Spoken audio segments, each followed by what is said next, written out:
What constitutes hate speech in Canada? Let's talk about that and try and find out some more. Kaveh Shahrooz joins me on the line, a lawyer and senior fellow at the Macdonald-Laurier Institute. Kaveh, welcome back to the program.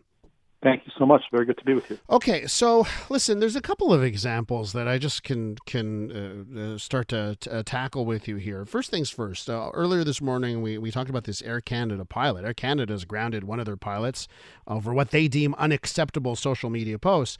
Some of these posts, on this person's Instagram, this pilot's Instagram, F you Israel, burn in hell.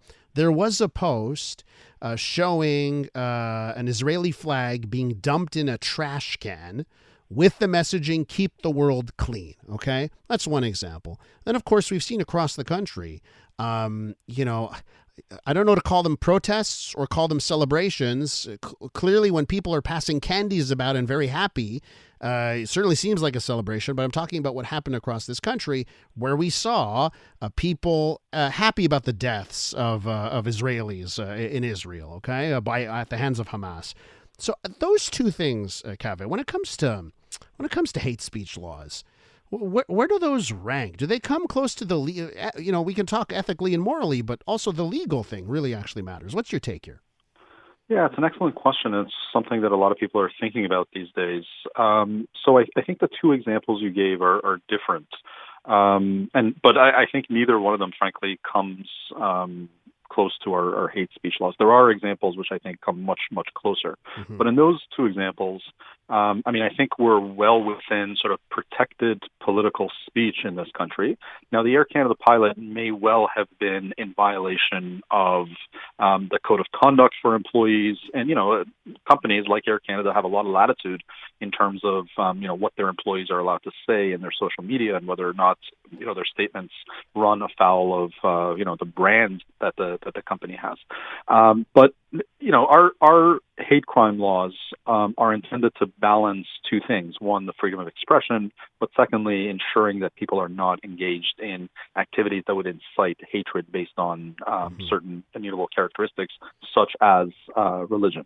And so I think in those cases, while the behavior you describe is absolutely deplorable, I don't think we're actually looking at illegal behavior. And it's, to me, I'm trying to think about how someone could perceive, if you're taking an Israeli flag and you put it in the trash and the messaging is keep the world clean, that, that could imply that you would wish there would be no Israel or Jews in the world, right?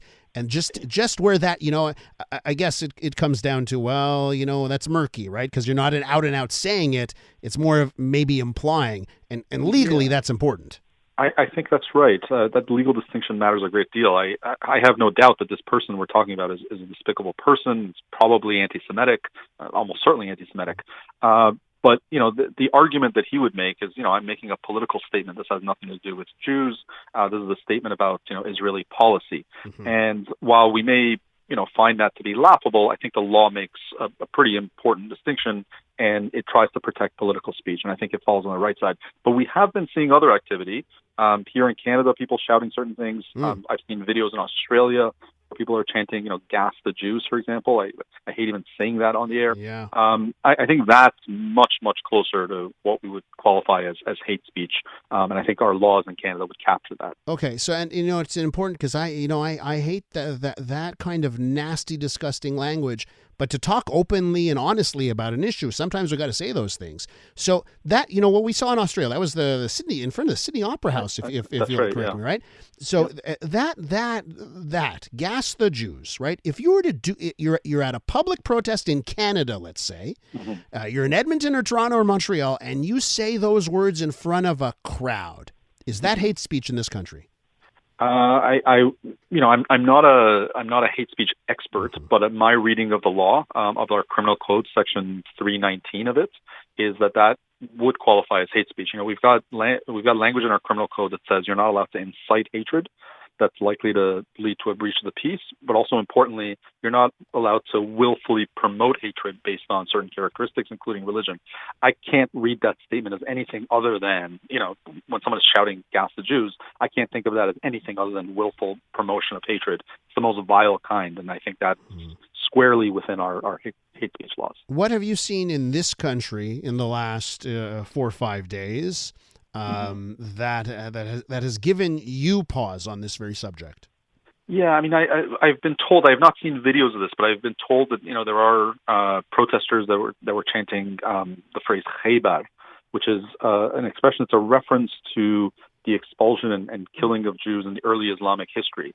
And I think chanting that, if you understand the historical context, it very much seems like a call for Jews to be killed as they were, in the times of the Prophet Muhammad. And again, I think that's much closer to the chant of gas the Jews, which falls within, our criminal code definition of hate speech. But what's interesting there is, that chant requires you to, do a couple of steps, right? So they're chanting, is it a reference to a place? It's a location. My understanding is it's a location where the Jewish population of Saudi Arabia lived, and they were expelled, and many of them were killed. Yeah. So if you're going to chant the name of that place over and over, it takes a couple of steps. Well, geez, it was the slaughter of Jews. Is that person advocating for a slaughter once again? So, Kaveh, let's wrap up on this, right? What do we do about it? What needs to happen? I don't know if it's political leaders, is it laws? What do we need to do about hate speech in the country? I think that's a great question. Look, I mean, the law is one instrument, and making speech illegal is always very tricky and thorny, and you're not going to be able to change people's minds. I think there's a larger cultural and political debate that needs to happen here, where people need to understand that celebrating the death of children and old people and women, that's not political speech. We can disagree about Israel and Palestine, but there's a shred of basic humanity that everybody has to respect, and I think a lot of that comes from our, putting that message out is the responsibility of our political leaders and civil society leaders. Kaveh, we're going to have to leave it there. I want to thank you so much for your time this morning. It was my pleasure. Thank you. That is Kaveh Shahrooz, a lawyer and senior fellow at the Macdonald-Laurier Institute.